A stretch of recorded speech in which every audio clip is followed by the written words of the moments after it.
Iran is carrying out attacks all across the Middle East. It is gambling everything and attacking the oil facilities in the Gulf. They're also threatening the critical desalination facilities of the Gulf states. This war touches energy and water because that is what controls the Middle East. Iran announced Khamenei's son has been chosen as the next supreme leader. A week after his father was eliminated in the opening strike, in which his wife and son were also terminated, Mojtaba Khamenei was appointed as his successor. Regime supporters in Tehran are celebrating in the streets of Iran the selection of Mojtaba Khamenei for the role of supreme leader, while in the background of the celebrations, Israeli Air Force strikes are taking place all around them. Trump said about the selection of the leader, "I'm not pleased with the choice of the Iranian leader. I will not say what I will do." And Pete Hegseth said, "We are fighting to win. We set the terms." A wide wave of strikes in Iran and the Air Force is operating simultaneously in Tehran, in Isfahan, and in the south of the country. This is the 9th day of the Israeli Air Force, and it's continuing very heavy waves of strikes all across Iran. And today, another blow to the terrorist regime, a drone headquarters in Iran, was struck. In addition, the IDF destroyed the oxygen pipeline of the Quds Force. And on top of all of that, in the last round, the Israeli Air Force attacked in Tehran the space headquarters of the Revolutionary Guards and dozens of other regime targets. And hold on tight, because today we will bring you the American plan to crush the regime in Tehran. In the Arab world, they are still stunned by the war with Iran, and only now are they beginning to understand.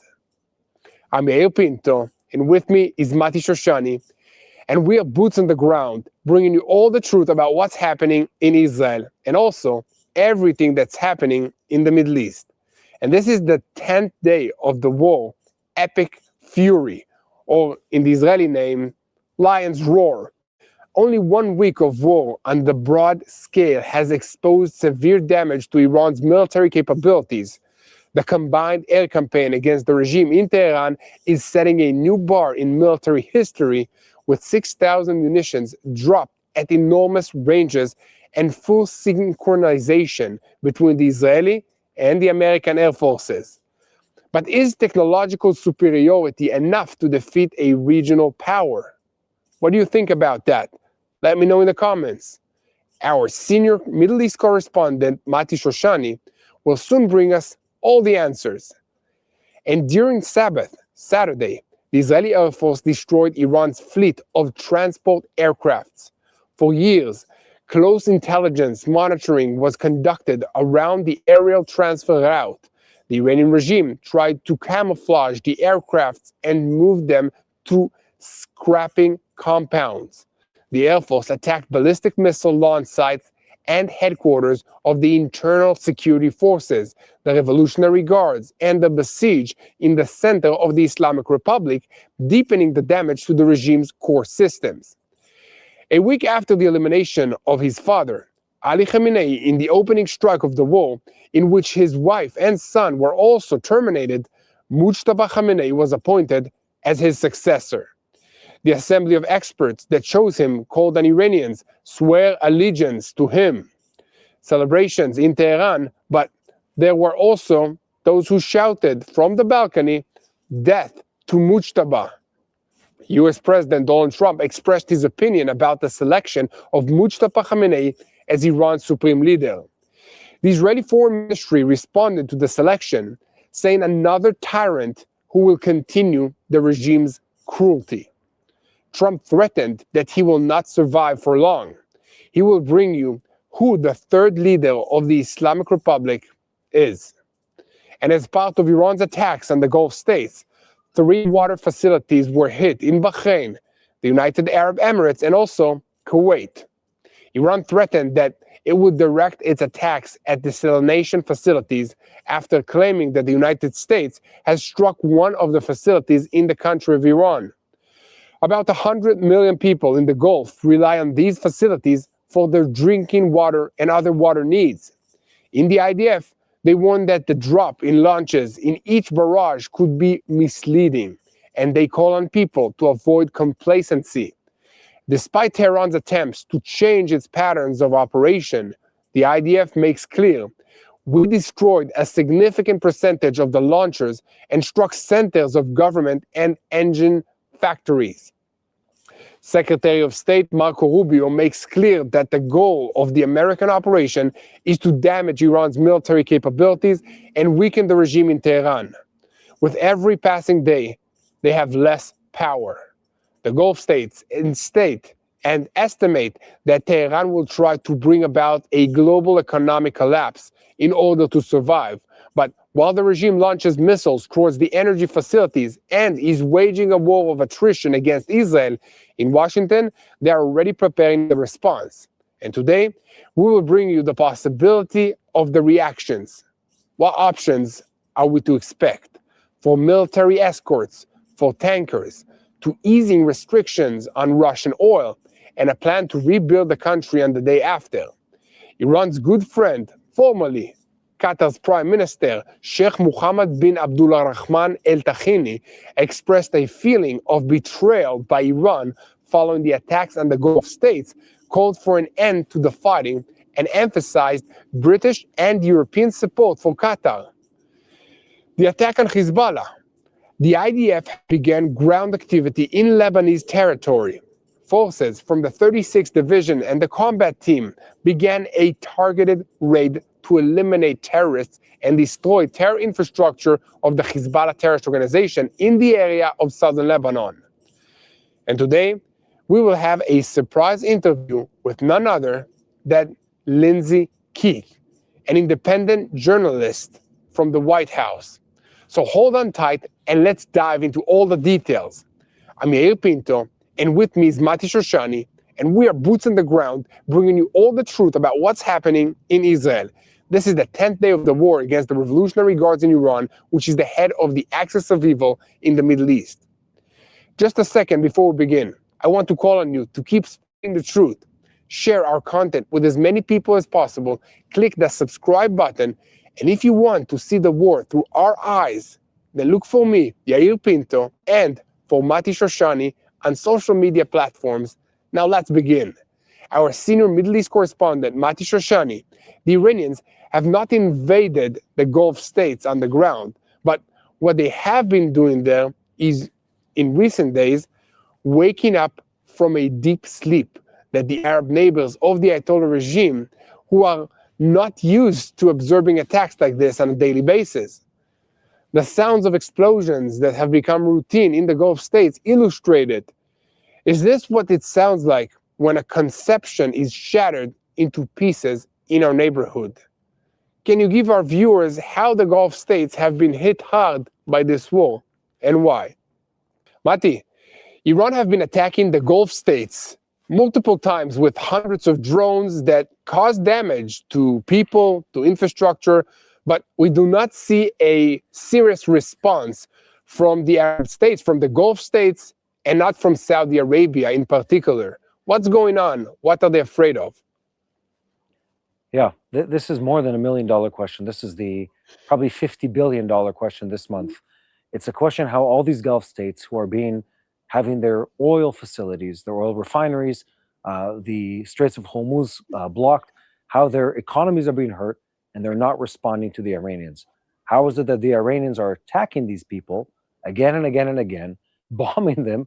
Sometimes, this happened a few days ago, saying in the same morning, we apologize, we're not going to bomb you again, you're our allies, only to bomb them again the very same day. And then press the button and bomb them at the same time he's saying the sentence. Literally, this happened this week. How is this happening? And they're not responding. And we've spent a lot of time talking about this question back and forth, and I've spent a lot of time researching this because it's really bizarre. You had, I think it was like on Wednesday last week, the MBS, the Saudi Crown Prince, he says, there's a public a PR release, and it says the Crown Prince has authorized the army to respond, sort of to regain their self-dignity. after being attacked time and time again by the Iranians. The UAE said, we're gonna pull out all the stops, and what we had today was this very feeble attack. And I want to say this: we were talking about this offline before we got started. When a Muslim country, when an Arab country wants to regain its dignity, they need to do it with full power. You don't hold back. You want an example of that? When ISIS back in the day set fire to a Jordanian Air Force pilot, the Jordanian king led a team of his fighters in helicopters and jets to go and bomb the very ISIS bases, and they made a public show of it and released the video footage so everyone would know what happens when you mess with X, fill in the blank. And here we're seeing the opposite of that. It's a lot of fanfare, a lot of talk. Here, we're going to do this, we're going to do that, we're going to respond, we're going to retaliate, and nothing happens. And I want to tell you something, Yair. This isn't the first, second, or third time that this has happened. This has been going on for a really long time in this region. The Iranians have been the super bully of the neighborhood. And the problem is, even though their neighbors are strong, even though the Saudis are strong and have an army and have all the cash to back it, as do the Emiratis, as do several other countries, the Iranians, just admittedly, when it comes to foreign policy, they're on the crazy side. They do things that most countries wouldn't dare do. Two, they don't have that much to lose. So when they say, we're willing to burn down the house and all the oil tankers and all the oil refineries in it, they mean it literally. And those countries take note. So even now, after 9 days of the campaign, where the US and Israel are striking deep in the heart of Iran, when we've eliminated dozens of their leadership and their fleet and their submarines and their aircraft, still in this moment, these countries are calculating two different things. One, are they really gone and vanquished? And do we dare, fully attack them? And the second part is where is the political tide of this campaign going to go? Should we side with the Americans? Should we side with Israel and the Americans because the two of them are associated? Or do we not want to be connected to this one way or another? We know that behind closed doors, they're furious with what the Iranians have done. We know they're as angry as you could be, and justifiably so. But in reality, they look at all of this happening, and they're still trying to measure their steps. Do we go against the Iranians, or do we just speak publicly and wait for this to sort of, to feather away, to fall apart? And the reason for that is because the Iranians might still be here tomorrow. Even if much of the IRGC Ayatollah regime falls, still there might be factions that hold and possess the ability to launch ballistic missiles or launch drone attacks against their refineries, or set fire to an oil tanker that's sailing through the Straits of Hormuz. Even a month from now, that might be possible, depending on one of the outcomes. And they're very careful not to do that. So it's really interesting because they've said that they would attack. They've said that they would retaliate. And yet we've been waiting and waiting and waiting and have not seen that response. And the reality is they want the Americans and they want the Israelis to do the fighting for them. That's the reality. And it's understandable. They are the next door neighbors of a very, very violent and a very, very capricious neighbor, the Iranian regime, the Iranian Ayatollah regime, who's willing to launch ballistic missiles at them, who's willing to set fire to, their main natural resource, even at the expense of causing damage to themselves. And because of that, these countries are very, very slow, very hesitant to respond. I want to say one last thing.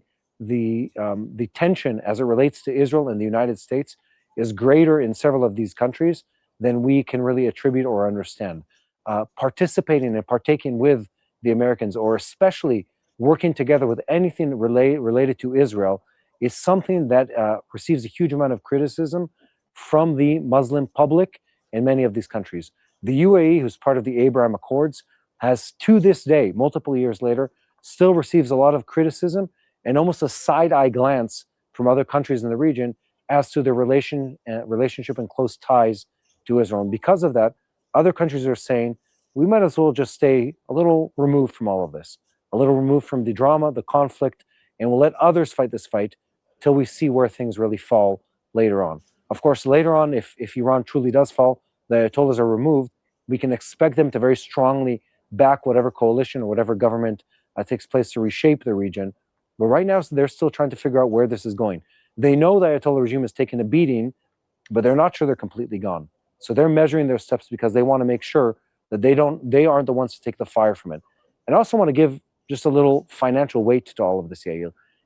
It's easy for us here in Israel to say, well, why are they afraid of the Iranians? But our economy is not dependent on oil. We have a bunch of resources. Most of them are not natural resources. These countries, the Saudis, the Emiratis, the Qataris, the Kuwaitis, they export oil and they export natural gas, and they do some banking and other things, but that's the main source of income for these countries. The Iranians can burn their oil fields. The Iranians can set fire to some of their refineries.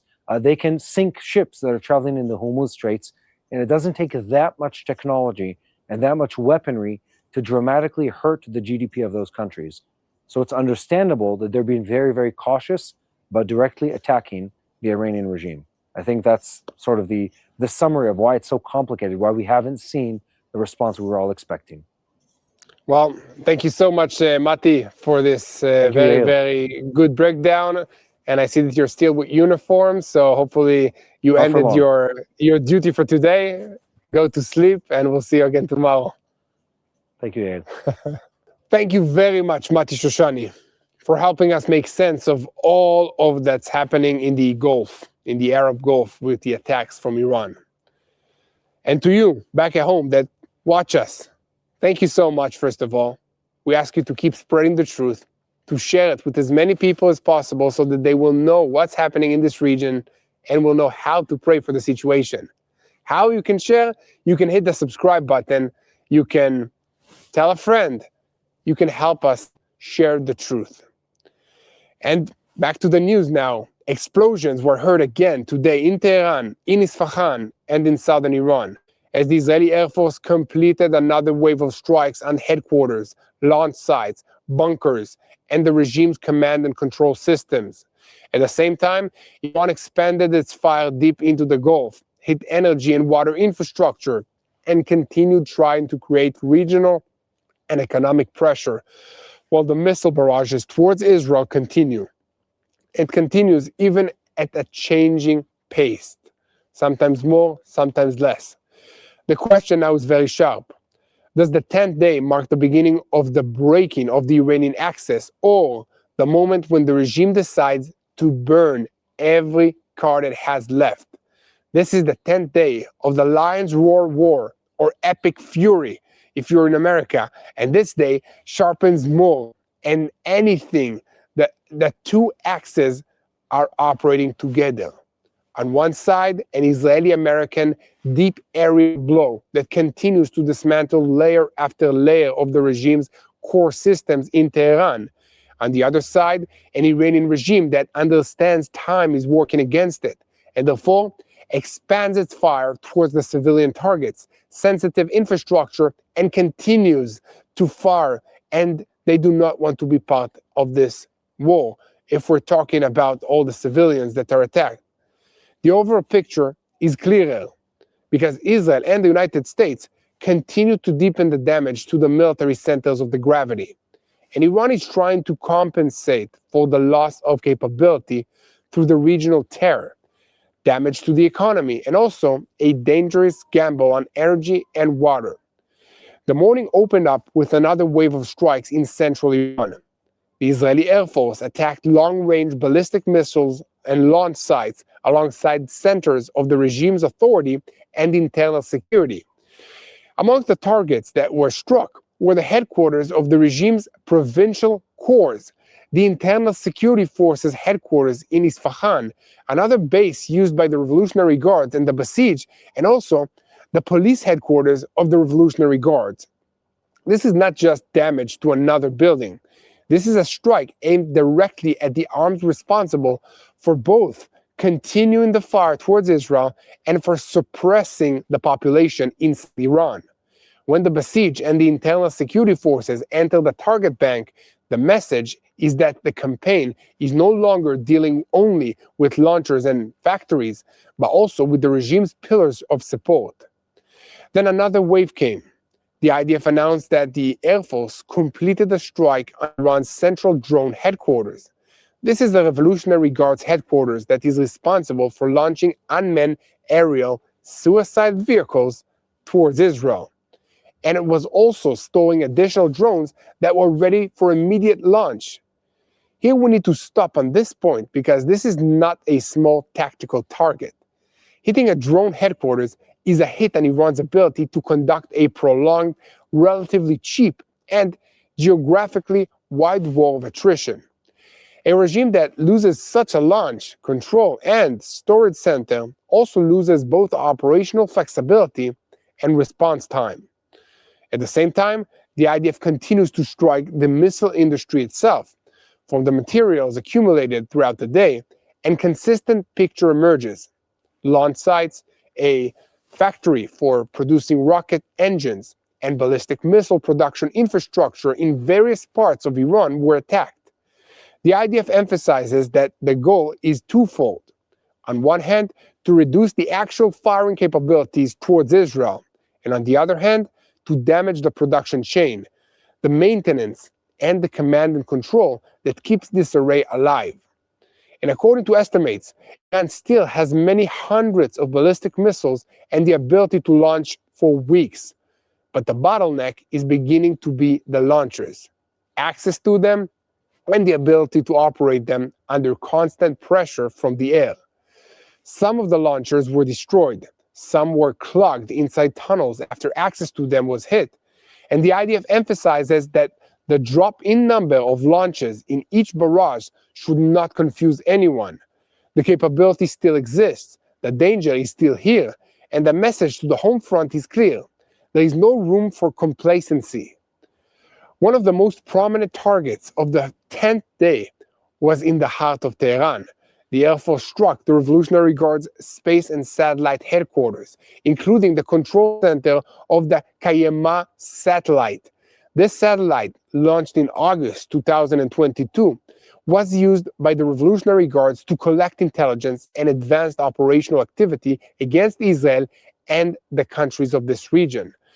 Along with this compound, about 50 ammunition storage bunkers inside the base of the internal security forces were also struck, as well as besieged unit bases, internal security headquarters, and a compound of the Revolutionary Guard's ground forces. The operational significance is broad. Not only is Israel striking launchers and aircraft, it is also penetrating the layer of intelligence, research, command, and storage. In simple words, not only the hand is being cut here, but also the eye and the nerve. This joins what had already happened earlier. The IDF spokesperson confirmed that the Air Force destroyed in the heart of Tehran the headquarters of the Revolutionary Guards Air Forces, which served as the central command headquarters of the regime's air forces. From this headquarters operated the ballistic missile unit and their headquarters, the unmanned aerial vehicle array, and the rest of the force's systems. From there, the operational picture was formed, and from there, attacks towards Israel and the countries of the region were planned. To this was also added a blow to the top command with the elimination of Abulqasem Babelian, the head of the military bureau of the regime's leader and the chief of staff of the regime's emergency command headquarters. When the campaign reaches both the top headquarters and the heads of the emergency mechanisms, it does not only disrupt, it undermines the ability to recover. And if that is not enough, details were revealed today about one of the most painful blows suffered by the Quds Forces. During Saturday, the Air Force, under precise direction from the military intelligence, destroyed the Quds Forces transport aircraft array. More than 16 transport aircraft were struck and destroyed alongside additional components near the airport in Tehran. For years, close intelligence monitoring was conducted around this aerial transfer route. The Iranian regime understood it was under surveillance, tried to camouflage the aircraft, and moved them to designated scrapping compounds to make identification more difficult. But through intelligence, cross-checks, precise analysts, and broad effort by collection, research, and operational units, the array was incriminated and then hit. This is not just another target. This is the oxygen pipeline of the Quds Forces. Through these aircraft passed weapons, cash, support for the proxies, the rehabilitation of the Hezbollah terrorist organization in Lebanon, and aid to the Houthis in Yemen. In one strike, Israel hit not only a logistical route, but the regional disruption system of the Iranian terror. And here we also need to look at the broader dimension of this campaign. According to the reports that are collected today, Israeli-American cooperation has reached a very unusual level of synchronization. They are talking about some 6,000 munitions dropped at long ranges, broad Israeli reliance on American refueling aircrafts, and an aerial umbrella that allows Israeli fighter jets to operate deep in Iranian skies with almost no interference. Electronic warfare systems, bunker-busting bombs, simulated strikes, all together in several arenas, and coordinated command between the Israeli Air Force and the United States Central Command. This is the battle picture that very few countries in the world know how to create. But even on this side, there is an asterisk. Air superiority can dismantle infrastructure, disrupt command, destroy factories, and hunt launchers. It is not necessarily enough on its own to defeat an entire country or topple a regime without complementary moves. There is a short point here that is important to stop on. As rockets are being fired and sirens echo all across Israel, once again, the first people on the ground are the volunteers of Magen David Adom. Right now, as explosions are heard, as families run to shelters, as chaos unfolds, Magen David Adom medics are already there. Before the police, before the army, before anyone else. They are treating the wounded, stabilizing the injured, evacuating families under fire, saving lives in real time. They don't wait for it to be safe. They move towards danger because that's who they are.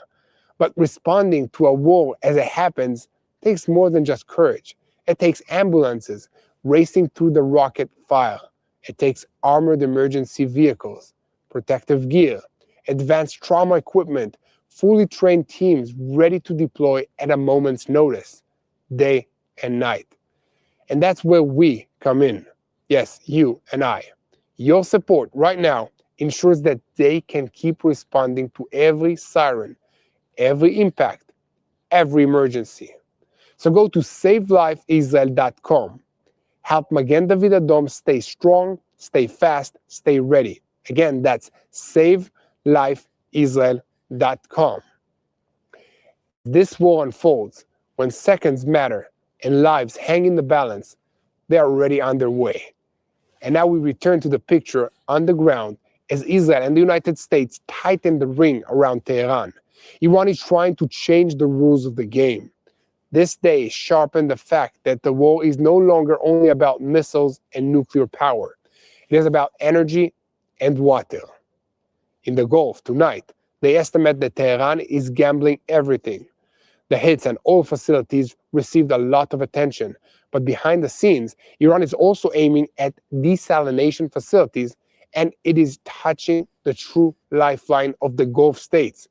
In the last 3 days, 3 water facilities were hit in Bahrain, the United Arab Emirates, and also Kuwait. In Bahrain, an Iranian drone hit the facility. In Kuwait, a large fire broke out at a desalination plant due to fragments from an intercepted drone. And in the United Arab Emirates, a water facility was also hit. At the same time, Iran threatened to continue targeting desalination plants after claiming that the United States hit such facilities in its territory. The Americans deny it. The significance is enormous.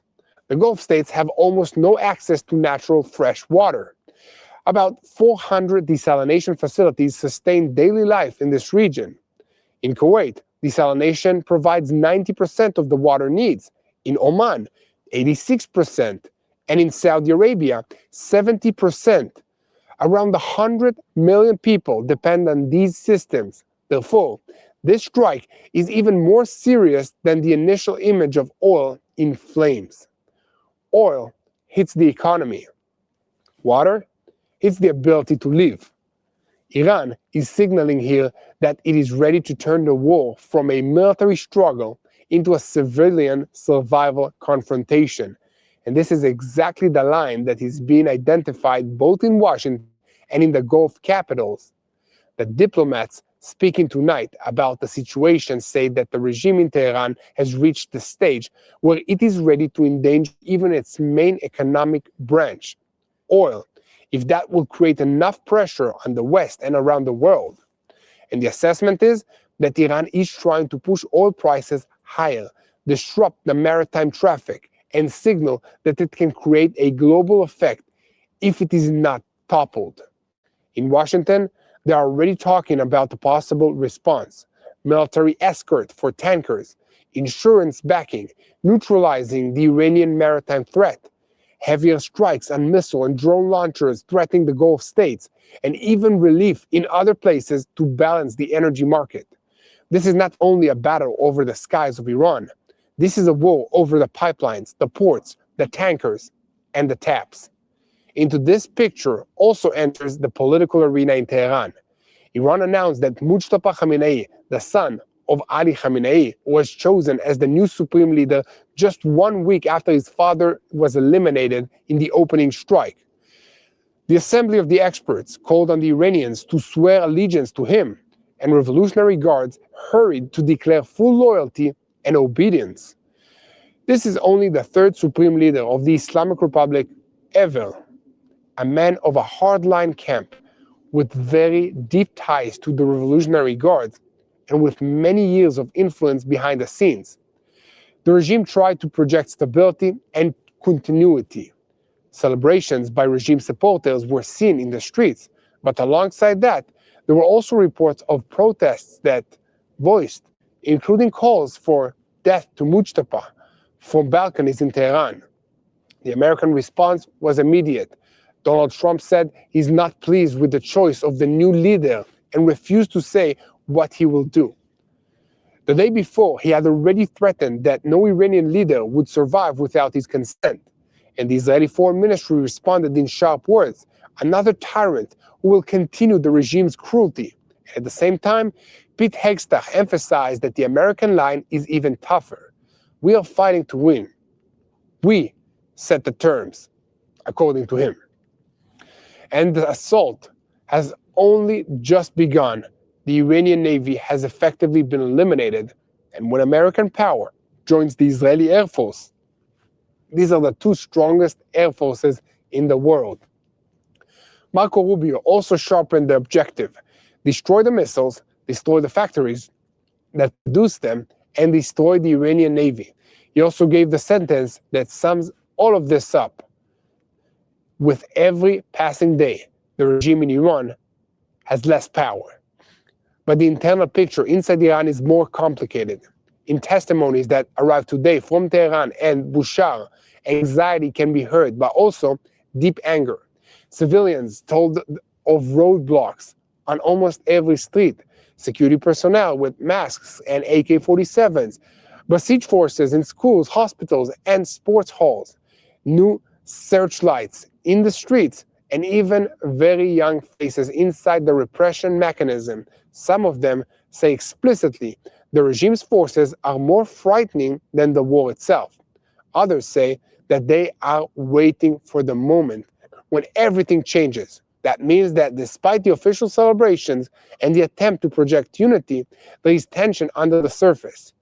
There is fear, and there is also great anger at the regime, especially against the background of repression, the internet blackout, and the heavy presence of the security forces. And while all of this is happening, the Lebanese front is not calming down. The IDF increased its forces today in southern Lebanon. Division 36 joined the effort, and during the night, a raid was carried out in the area of Bab el-Talatin. Before the entry, massive fire was activated from the air, from the sea, and from the land. The IDF says that the operation was intended to eliminate terrorists and destroy Hezbollah infrastructure, and that overall the forces in the area were doubled to 11 battalions. At the same time, Hezbollah expanded its fire.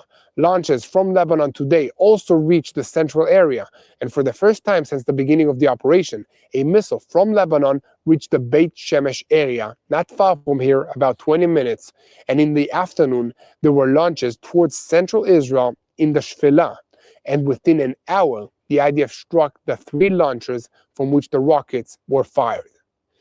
In the country, several impacts were reported, as well as lightly injured people, and they were treated by the Magen David Adom volunteers and first responders and the rescue forces for 15 casualties who were hurt, alongside victims of anxiety and others. That means that Hezbollah is trying to widen the diversion front, and Israel is acting at the same time to return rapid fire and to prevent continuous sequence of launches. The Arab world, meantime, is still processing. They're beginning to understand that this war is unlike anything that has been heard or seen in recent decades. Saudi Arabia, the United Arab Emirates, Kuwait, Bahrain, Qatar, Oman, Jordan, and Iraq are already feeling the direct shockwaves or the threat. The Prime Minister of Qatar said explicitly today that he feels a sense of betrayal from Iran. He described the attack on the Gulf states as a miscalculation that destroyed everything and called on Tehran to stop immediately. From his perspective and from the perspective of the other Gulf states, such an escalation is not only a regional disaster, but a global disaster. This is an important moment because it marks a more open distancing by a country that for a long time tried to maintain relations with Tehran. At the end of the 10th day, the balance of power looks like this. Israel and the United States control the skies of the campaign, expand the target banks, and strike launchers, headquarters, drone arrays, logistics, intelligence, and the layers of government. Iran still holds a stockpile of missiles, is still capable of launching, and still maintains a functioning regime, but under growing pressure with less freedom of action, less infrastructure, and less breathing room. In response, it chooses regional terror, damage to life-sustaining infrastructure, a war of attrition, and a gamble on the global economic crisis that will rescue it from the corner. This is no longer only a war over Iran. This is a war over the entire Middle East, over its energy routes, over its water sources, and over the question of who breaks first. The 10th day shows that the skies still belong to the coalition, but the real battle now is over time, over patience, and over the ability of the regime in Tehran to continue absorbing another day like this and another one after it. So if Iran is already firing at water, touching oil, appointing an extremist successor, and expanding the fire to Lebanon and to the Gulf, what will the next target be on the 11th day? Let me know what you think in the comments. I'm curious. And now we will move to our special interview with our good friend, Lindsay Keith. So just a second, guys. We have with us Lindsay Keith, an independent journalist who's specializing on the White House. Lindsay, how are you doing? Thank you for joining us. Hey, Yair, it's great to be with you in such a crazy time. Yeah, definitely. I remember always going on your shows during the first and second wars against Iran. So it's really good to have you here on Boots on the Ground. And I think the first question that everybody wants to know is, what's the plan from President Donald Trump? It's a big question. You can answer in parts. Anyone who covers President Trump long enough has learned not to speak for him. But, from hearing him talk just the last 24 hours, many people believe that he is trying to truncate this war as short as possible and not go up to the 4 to 6 week time frame that he had given himself originally. Some people believing that really he is only going to let this go on for about another week. And he keeps talking about how what is happening in Iran, that the US and Israel are ahead of schedule and able to essentially decimate the Iranian Air Force and all the ships they have sunk from the Iranian Navy, and feeling very positive and upbeat about the progress they have made. There's been a lot of question in the US about putting US boots on the ground, US soldiers.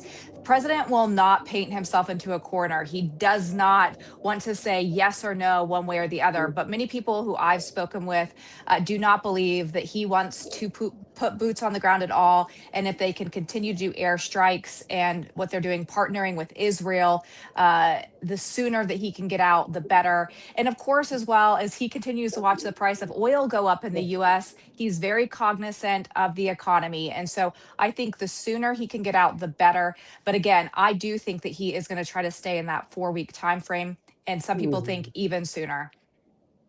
Mm-hmm. I have a question. Wait, we need to go back to a three. There we go. I have a question for you. A lot of what we have on the news in Israel is talking about the bigger play. This being related to China, this being related to Russia, the bigger relationship, the bigger economic picture. How much is that actually like relevant to what's happening inside or behind closed doors in the White House? How much is the Trump White House really talking about this bigger play, or is all the focus, all eyes on Iran, and then everything follows next? Or is there a real active discussion about this being part of a greater scheme, a bigger picture that's sort of rebuilding the Middle East and then the power balance globally? You know, Maddie, it's a great question because I would say some of the conversations that are happening here in the US with the media don't have anything to do with the broader picture, but inside the White House, they do. I mean, you have to look at what President Trump did with Venezuela. A big part of that was China and how much oil they received from Venezuela and the infrastructure they were building there. You look at what's happening in Cuba and President Trump saying that may be next. Our intelligence here in the US says that China has multiple spy bases. And of course, that's only not too far off the shore of the US. And then also, you might remember him wanting to say he wanted to annex Greenland. A huge part of that is what's happening with China, rare earth minerals.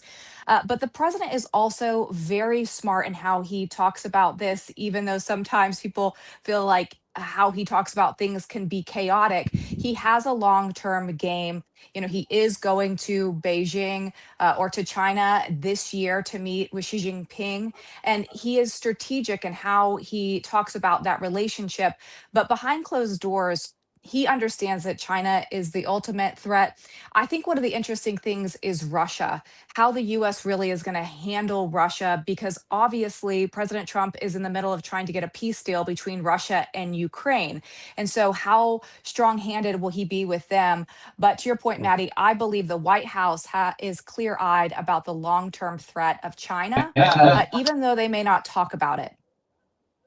Well, President Trump said that he will choose the next leader of Iran and that he does not approve of the son of the Ayatollah regime. What does that mean?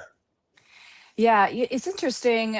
I think the best way to describe this is what happened in Venezuela when he took out Nicolas Maduro and extracted him. Essentially, he said that he wanted to play a role and who's the next leader. And now, just this past weekend, saying that Delcy Rodriguez is the official leader. And we've seen that Secretary of State Marco Rubio has a huge part to play in that. I think we're going to see essentially the same thing ruled out here. I was in the White House in the Oval Office just last week asking him about this, and he likened this entire situation to what's happening in Venezuela. And the White House has been very upfront about saying this is not about regime change from the White House's standpoint, but the president's words often signal something else, and him talking about how much of a part he wants to play rising up the next Iranian leader. And he's already said about the Ayatollah's son that he does not like them and he does not think that he's a good option. But of course, when you talk to people like the press secretariat, they always go back to this isn't about regime change. But President Trump has always leaned into the fact that the US and him specifically needs to be a part of who the next leader is of Iran. So you can read the tea leaves there. Yeah, definitely. So I want to have something sort of a bit odd from our perspective. When you watch the news in Israel, and again, news is always biased, news is always representing an agenda, except for on this channel, of course. I say jokingly, but we're seeing a whole lot of pressure internally against Trump, against the war in Iran. A whole lot of people, even on the right, claiming this is an Israel-related war. It's a war that the United States should not be fighting. It's an illegal war. It's a war that Trump shouldn't have gone on. I mean, what is really happening politically within the U.S.? Is the Trump White House running out of a runway? Sort of, sorry for the double wording over there, but running out of a runway when it relates to really, carrying on at length with this campaign, or is this just noise in the background and it really isn't affecting the the ins and outs of the government? It's definitely at the forefront of many politicians' minds right now, Maddie, and it's a complex answer because we in the US are in the middle of a midterm election, which will determine the balance of power in November if Republicans are able to retain majority in the lower chamber, in the House, in the upper chamber, the Senate. And so there's a lot of turmoil over Republicans really wanting the conversation to be about the economy and about affordability. And so far, they don't feel like President Trump has done a good enough job getting ahead of that message. And now this war makes it even more challenging. Now, from President Trump's standpoint, he really believes he's going to be able to wrap up this war in the matter of weeks, and then he can focus on other things. But also, there's 2 points I want to hit at, and not to get in the weeds here. But one, President Trump campaigned actually in 2024 on ending forever wars. He said he's not going to get the US embroiled in unnecessary wars. And so you have a lot of even his supporters who are scratching their head and they're wondering, why did President Trump engage in this if there wasn't an immediate threat, or if they knew that Iran was just a longer threat? Why didn't we just, empower Israel to take this on? And why did the US get into this? And so they're a little bit frustrated.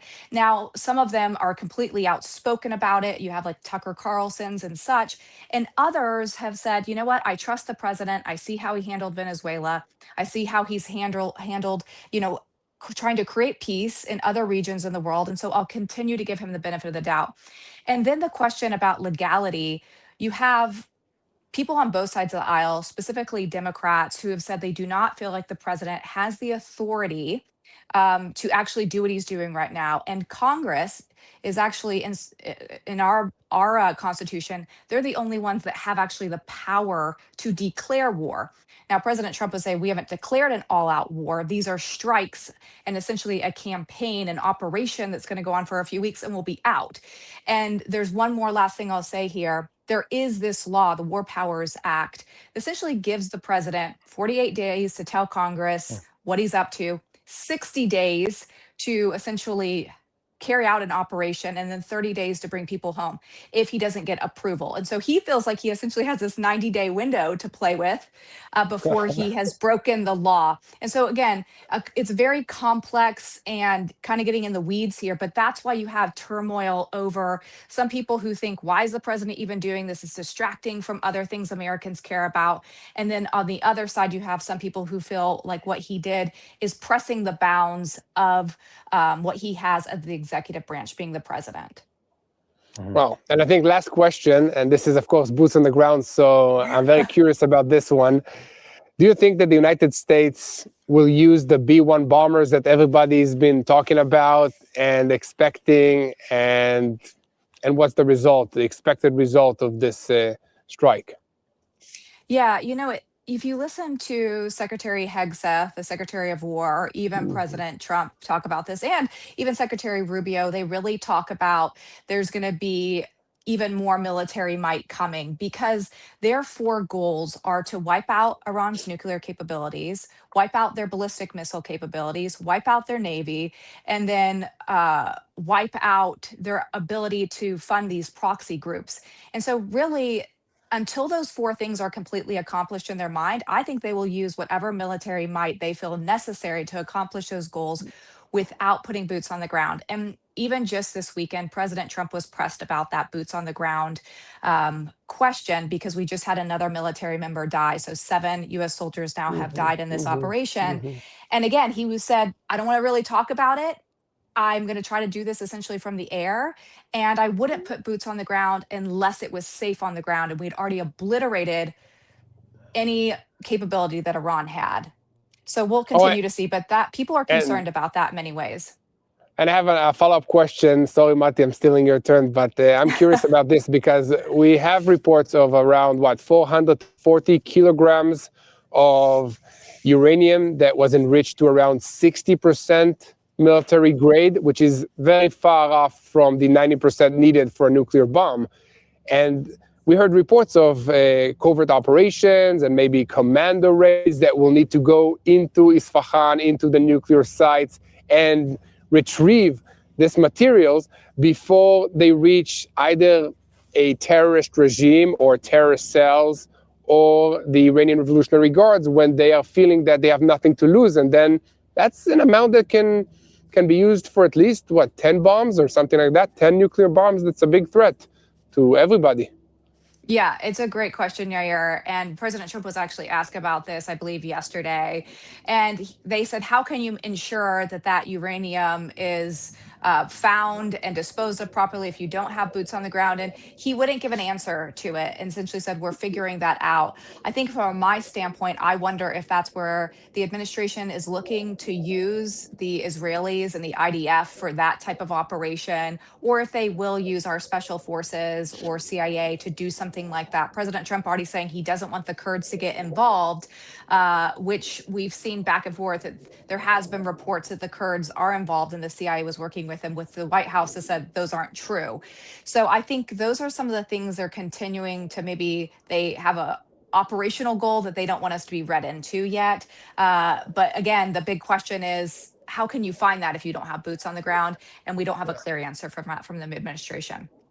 Oh, got it. Mati, last question. No, I want to say I'm 100% in agreement with what was just said. I hope we don't hear about the clandestine operations that take place in Iran, CIA, Mossad, or otherwise, until they've matured into something that replaces the regime. I think that's really the thing. We're not going to know until it really happens. And when it happens, we're going to be all happy together that it did. I think that's my closing thought on that. Well, thank you so much for joining us, Lindsay Keefe. Yair, Mati, great to be with you. Thank you so much. I will see you again next time, for sure. I look forward to Appreciate everything. Thank you so much, Lindsay.